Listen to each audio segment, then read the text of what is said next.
Vamos agora, nesta aula, vamos tratar sobre a mobilização. Lembre que nós estamos trabalhando na formação de uma liderança, começando dando para esta liderança uma visão, ensinando a estabelecer alvos e agora mobilizar então o corpo de Cristo para que este supere os obstáculos e assim alcançar as nações para Cristo.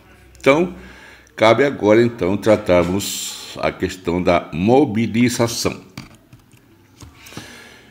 Nosso valor fundamental deste curso está no fato de que Deus procura homens e mulheres biblicamente comprometidos em compartilhar uma visão, estabelecer alvos, mobilizar o corpo de Cristo e superar obstáculos para alcançar as nações para Cristo. Nosso objetivo desta aula é estudar um pouco sobre Neemias, como ele mobiliza o povo na reconstrução das muralhas de Jerusalém. Entender que para líderes, para mobilizar o corpo de Cristo é importante e necessário. E tentar aprender e em fazer um plano pessoal de mobilização que seja transformacional em seus resultados. Temos que aprender que o líder cristão não é o homem-banda.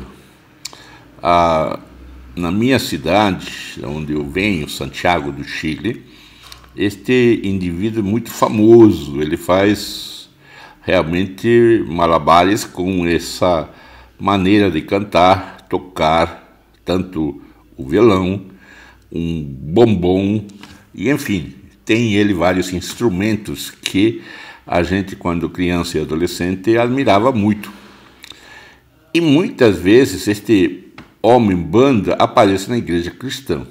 É aquele tipo, aquela pessoa, aquele homem ou mulher que gosta de estar em tudo e fazer tudo. Realmente temos que entender que o conceito bíblico de liderança é aquele, não este aqui, mas é aquele que as Escrituras mostram claramente. Como um corpo de Cristo nós devemos agir. O líder cristão não é um homem-banda, ele é um mestre e ele tem uma orquestra. Este seja o pastor ou o líder de ministério, o líder de grupo, enfim. Por isso que é importante nós equiparmos os nossos líderes. Os líderes farão melhor se nós, como pastores, líderes de igreja, treinamos estas pessoas. Mas quando eu falo de treinamento, nós temos que facilitar as formas de dar treinamento. Nós temos que entender, principalmente nós pastores, líderes, que nossos liderados, todos eles praticamente são voluntários. E isso deve ser considerado quando nós criamos e desenvolvemos treinamentos para estes nossos líderes. E quando o líder cristão recebe conceitos bíblicos de liderança, então ele se torna realmente um maestro e ele tem essa orquestra, que pode ser uma orquestra de 2, 3, 4, 5, 100, 200 pessoas, enfim. Por que isso? Porque a própria Sagrada Escritura mostra e nos diz que há diferentes dons, mas o Espírito é o mesmo. Há diferentes tipos de ministério, mas o mesmo é o Senhor. Há diferentes tipos de operação, mas o mesmo Deus trabalha tudo em todos, mas a cada um a manifestação do Espírito é dada para o bem comum. Duas coisas importantes que nós devemos destacar: diferentes e para o bem comum. Veja bem que o texto mostra que há diferentes dons, há diferentes tipos de ministérios, há diferentes tipos de operação e o Espírito é o mesmo. Qual é o objetivo? Para que temos estes dons, para que temos os ministérios e para que temos a operação ou as operações do Espírito? É dado para o bem comum. Não é para o bem pessoal, é para o bem comum, para o bem da comunidade, da igreja. Enfim, este é o ensino paulino. Este é aquilo que nos mostra as Sagradas Escrituras. Voltando um pouco a algo que já vimos aulas anteriores para Neemias, você sabe que Neemias teve um chamado e sentiu a sua vocação para reconstruir os muros de Jerusalém. Desta maneira, então, ele se preparou, ele procurou recursos e ele entendeu que ele era o chamado objetivamente para reconstruir as muralhas que protegiam a cidade de Jerusalém. Mas Neemias sabe que ele não pode fazer tudo sozinho. Ele então vai restaurar uma cidade, um povo, umas muralhas, como mostra no capítulo 3 de Neemias, e ele vai ter que mobilizar o seu povo. A situação de Neemias está descrita quando diz no texto de capítulo 2, 17, então lhe disse: estais vendo a miséria em que estamos? Jerusalém assolada e as suas portas queimadas. Vinde, pois, reedifiquemos os muros de Jerusalém e deixemos de ser opróbrio. Havia um problema da cidade. Eles estavam sendo envergonhados porque não tinha nenhuma segurança. As fortalezas, as muralhas demonstravam a qualidade de vida daquela cidade, daquele povo, daquela nação, daquele grupo de pessoas. E Neemias então mostra para o povo a miséria que eles estão. E agora, mostrando e dizendo: olha, esta é a situação. Eu estou fazendo um convite. Vamos reedificar estes muros. E vamos ter que deixar de ser opróbrio. Então, o que significa isso? Neemias tem exatamente uma visão daquilo que vai fazer, por que vai fazer. E ele então convida ou monta a sua equipe. Ele mobiliza o povo para a solução de um problema. E Neemias, o que ele faz? Quais são as práticas de Neemias? Quais são as sugestões que Neemias pode passar para nós? A primeira coisa que Neemias mostra, ou nos mostra, é que ele dá um incentivo constante. Ele diz que inspecionei, dispus-me e disse aos nobres, aos magistrados e ao resto do povo: não os temais, lembrai-vos do Senhor grande e temível, e pelejai pelos vossos irmãos, vossos filhos, vossas filhas, vossa mulher e vossa casa. O nosso Deus pelejará por nós. Observe bem como é o incentivo de Neemias. Ele se baseia no poder do cuidado que Deus já tinha mostrado para o seu povo, e ele então chama a atenção para o cuidado que Deus terá, não somente com Neemias, mas com os filhos, as filhas, com a família em geral, das casas do povo, da família que estavam ali na cidade de Jerusalém. Então a motivação de Neemias parte da parte de Deus para dizer: olha, Deus vai cuidar de vocês. Vocês receberão os bons resultados do cuidado de Deus. O incentivo constante de Neemias dispôs o povo para ser mobilizado. Já tenho dito e sempre direi de que as igrejas, para crescerem em todos os aspectos, numérico e financeiramente, elas precisam ter projetos que cuidem de vidas, de pessoas. Muita gente quer cooperar com projetos nas igrejas, nas comunidades, na ONGs e em diferentes lugares, porque estas pessoas, estes grupos têm projetos que cuidam de pessoas. Poucos ajudam agora em construir templos, em construir casas, estruturas. A grande preocupação do mundo do século XXI é: cuidemos das pessoas. A segunda coisa que Neemias faz é seu exemplo pessoal. Ele diz: nem eu, nem meus irmãos, nem meus moços, nem os homens da guarda que me seguiam, largávamos as nossas vestes. Cada um se deitava com as armas à sua direita. Veja bem, ele não somente motivava, mas se colocava como exemplo. Nem eu, nem meus irmãos comemos o pão devido ao governador. Antes também na obra deste muro fiz reparação. E terra nenhuma compramos, e todos os meus moços se ajuntaram ali para a obra. O exemplo pessoal é muito importante. Permita-me contar uma história. Plantando uma pequena comunidade, evidentemente eu desejava crescer. Motivava o povo, dava ideias, mas eles não fariam enquanto eu não fosse exemplo. Então, o que eu fiz?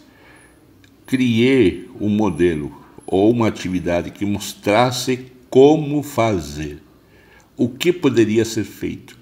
E assim, então, a comunidade ficou despertou para fazer algo. É como se eles falassem, ou pensassem, ou internamente meditassem. Ele está fazendo, nós podemos fazer. O exemplo pessoal é muito forte, tanto para bem como para mal. A nossa liderança deve partir do exemplo pessoal. Aqui Neemias mostra dois aspectos. O aspecto pessoal no sentido de fazer as coisas e no aspecto pessoal de não se aproveitar do seu cargo, da sua liderança ou de seu destaque. A terceira motivação, ou melhor, a terceira característica desta mobilização que Neemias faz é que ele é corajoso. Ele diz: porém eu disse, homem como eu fugiria, e quem há como eu que entre no templo para que viva, de maneira nenhuma entrarei. Neemias sabia que ele estava sendo tentado a fugir da sua responsabilidade. Sanbalate e Tobias, que eram inimigos de Neemias, queria que este Neemias não reconstruísse os muros de Jerusalém.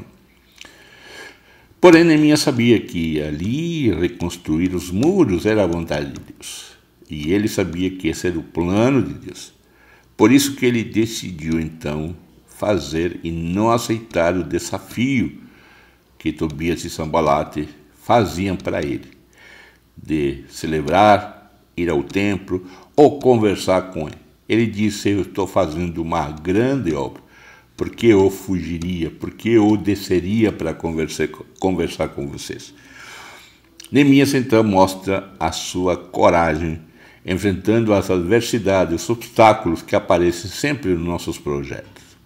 O resultado que Neemias teve, que as pessoas foram envolvidas na obra da reconstrução, houve dedicação do povo para completar a obra e as muralhas se terminaram em um tempo recorde. Não somente estas três, mas também o muro foi restaurado, a segurança chegou, novamente a cidade se tornou protegida. Tempo recorde restaurou a autoestima e orgulho nacional. O povo da cidade rededicou-se a Deus. O resultado do Neemias na sua liderança foi exatamente aquilo que todos nós esperamos, resultados. Mas para isso nós precisamos ver e ler e reler o livro de Neemias para ver como que este homem chamado por Deus para uma obra específica, se desenvolveu. Uma das coisas que nós temos na palavra de Deus é um texto muito interessante em Efésios capítulo 4, versículos 11, quando fala que Deus deu à sua igreja, Deus deu e entregou dons, ministérios aos homens, para que estes homens trabalhassem e preparassem o povo para a obra do ministério. A função pastoral é exatamente treinar pessoas para que estas mobilizem também o povo de Deus. Em outras palavras, o pastor não é um super-homem. O pastor precisa entender que ele é um treinador. Ele é um fazedor de novos líderes. E para isso ele precisa aprender uma coisa que é muito importante. E que muitas vezes os pastores, por ter algumas dificuldades, até emocionais, uma autoimagem fraca ou por dificuldades de relacionamento, eles não têm condições de delegar. A arte de delegar não é um ato simples. Precisamos aprender a delegar. E é necessário delegar, porque assim nós vamos, não somente mobilizar o povo, mas também vamos engrandecer o nome de Deus. Como podemos delegar? Muito bem, pensemos então em uma situação qualquer. Você precisa de ajuda. O líder não poderá fazer tudo sozinho. Ele pode saber muitas coisas, mas ele não é multiuso. Ele não sabe tudo, ele é limitado em determinadas áreas. Eu sou limitado, por exemplo, na questão da matemática, na questão de construção de templos. Eu não tenho essa capacidade. Às vezes, que foram duas, eu fui convidado por igreja para pastorear. Estas igrejas estavam com problemas de construção de templo. A primeira coisa que eu disse: não sei nada de construção, não vou meter a minha mão nisso, porque eu não sei. Se a igreja tiver uma equipe, ótimo, mas eu não vou encarar uma construção, porque eu não tenho condições de dirigir essa obra da construção do templo. E assim foi, assumi o pastorado sem nenhum problema, e a igreja tinha a sua equipe nestas duas igrejas que fizeram a obra muito bem. Claro que eu ajudei, coloquei mão na massa, estive ali com eles, porém, a construção, a orientação geral não estava nas minhas mãos. Precisava então e aprendi a delegar. Como podemos delegar? Como podemos fazer? Primeira coisa, coloque alvos claros. Enfoque em metas claras e resultados esperados. Diga o que você quer, o que você precisa, quais são os resultados. Você não vai dizer como fazer. Cada pessoa tem um estilo pessoal. Existem alguns estudos que sabemos que todos nós trabalhamos de forma diferente. Algumas pessoas são focadas exclusivamente em tarefas, outras pessoas são focadas em pessoas. Então, ambos trabalham de forma diferente, mas os resultados, sendo claros e objetivos, serão alcançados, que é o importante. Não é como fazer, mas chegar no alvo. Evidente que há coisas que existem regras, existem formas de fazer e não há como fugir dessa forma de fazer. Então, alvos claros. Eu quero isso. Eu quero aquilo, mas com detalhes. Então, desta maneira que a pessoa que está sendo delegada numa área saiba o que está se esperando deste ministério, deste trabalho. Dizendo, então, as metas e os resultados que você vai esperar, que você deseja que existam. Quando você não dá alvos claros, com certeza você não vai ter os resultados que você espera. A segunda coisa, crie um plano de ação com esta pessoa. Possíveis abordagens e passos específicos. Então, o fato de você falar para uma pessoa: olha, eu gostaria que você cuidasse dessa área, não é suficiente. Diga o que você espera e faça um plano de ação. Quais são as atividades, quais são as datas, quais são os momentos, o que fazer. E junto com essa pessoa você coordene um plano de ação. Se você tem uma equipe pastoral, uma equipe de líderes, melhor ainda. Você pode ter essa visão mais ampla, mas saiba de que todo líder que delega precisa dar um plano de ação. A terceira coisa, é evidente que você precisa dar o suporte. E quando você dá o suporte, é dar espaço e apoio para a realização da tarefa.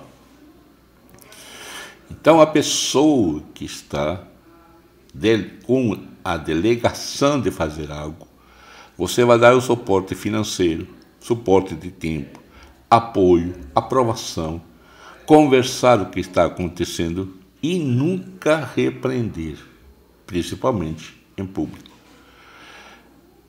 Quando você vê erros ou quando você vê fatos de que esse líder está saindo daquilo que foi proposto, debatido, chame num separado, convide um café, faça algo diferente e não repreensão em público. Lembre-se sempre, eles são voluntários. A quarta fase que você precisa ter com um líder é que você precisa receber as contas, prestação de conta, o follow-up, como se chama em inglês, monitoramento. Isso não significa uma supervisão opressora que eu chamo. Não, é ver como estão indo as coisas, é saber as mudanças que são necessárias que sejam feitas, é ouvir as necessidades, é saber acompanhar. Não adianta você dizer faça isso e não acompanhar. Muitas vezes há conflitos entre o líder ou alguns líderes e uma liderança pastoral. Muitos destes conflitos poderiam ser evitados se houver uma supervisão daquilo que está sendo realizado. Desta maneira, então, nós poderemos ter mais tranquilidade do trabalho. Por isso, eu quero que você pense sempre quando você for fazer ou ter momento de delegar, pensar nestas 4 coisas. Se seus alvos são claros, se você tem em mente um plano de ação que você vai compartilhar com seu liderado para acomodar junto às ideias o espaço e o suporte que você vai dar e saber que essa pessoa, dentro de um determinado tempo, vai prestar contas. Talvez a frase ou essa expressão prestar contas seja um tanto assustadora, mas essa é a realidade. Aqui não se trata de contas financeiras, mas pode você mudar por supervisão da obra, como você queira chamar.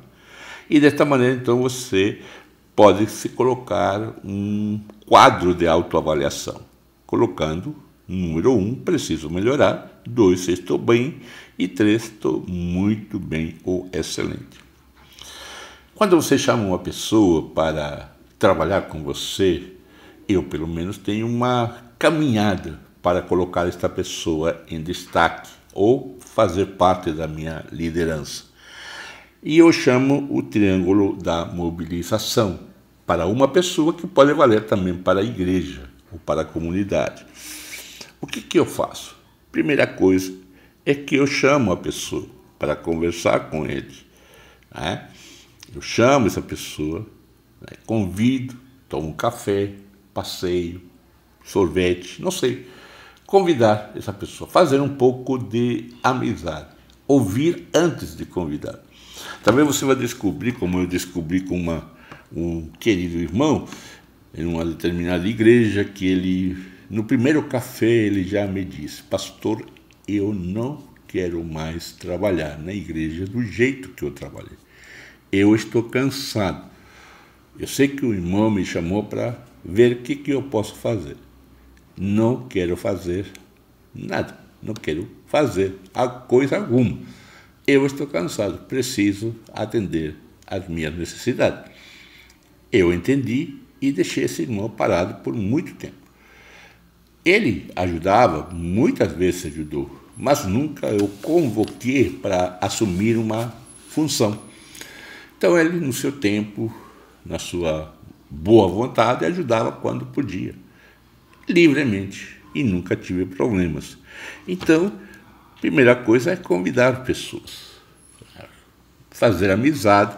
Em segundo lugar, você vai ter que dar o treinamento.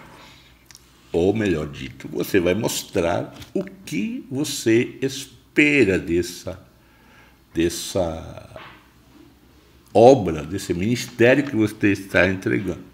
Explicar, saber se ele tem condições, se tem vocação, se tem dom.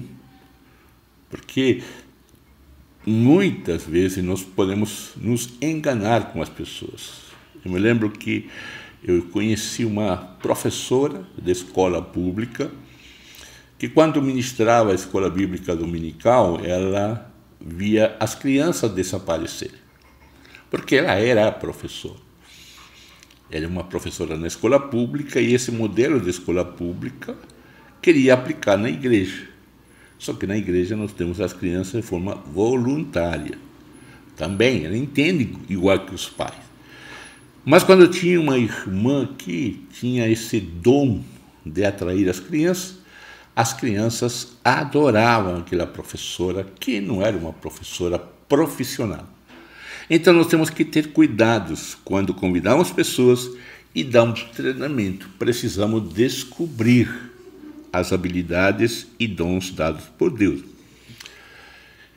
Depois que você tiver essa formação, esse background, esse pano de fundo, apresente aos líderes, a seus ministros que estão com você. Diga as razões, porque o que você fez com essa pessoa, que talvez você já tenha feito com os outros. E assim, então, ao apresentar os líderes, você vai dizer para a igreja: olha, nós temos mais um líder em determinada área. Para quê? Para que eles saibam que há pessoas responsáveis. E então você, ao apresentar a igreja, você vai dar o espaço necessário, a responsabilidade necessária para assumir. E veja bem, no nosso ciclo, tudo é baseado na visão. Na nossa primeira e segunda aula, desde o início temos batido. Qual é a visão da igreja?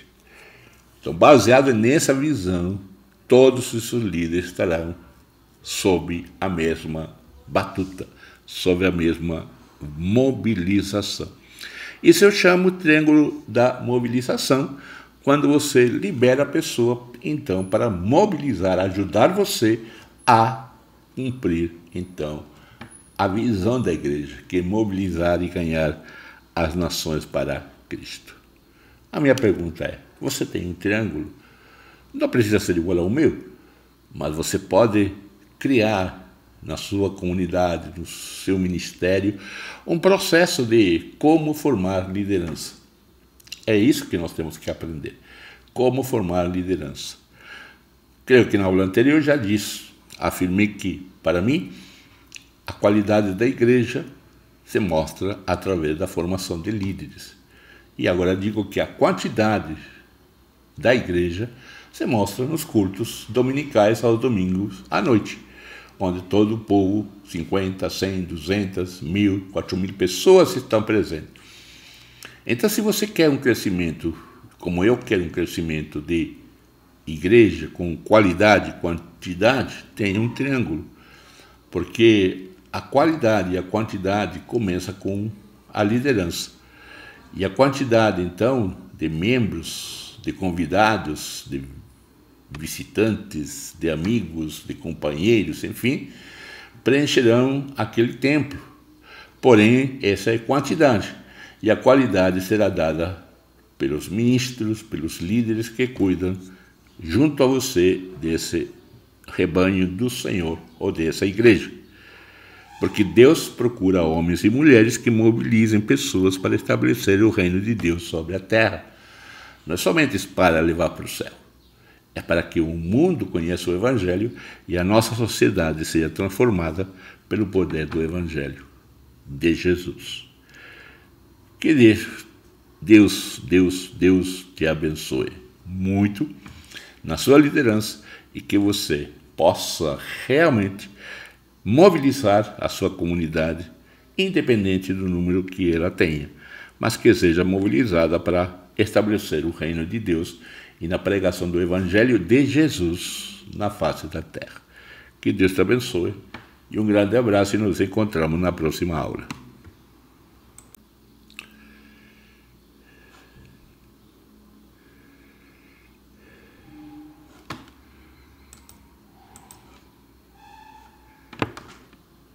Não acredito que não.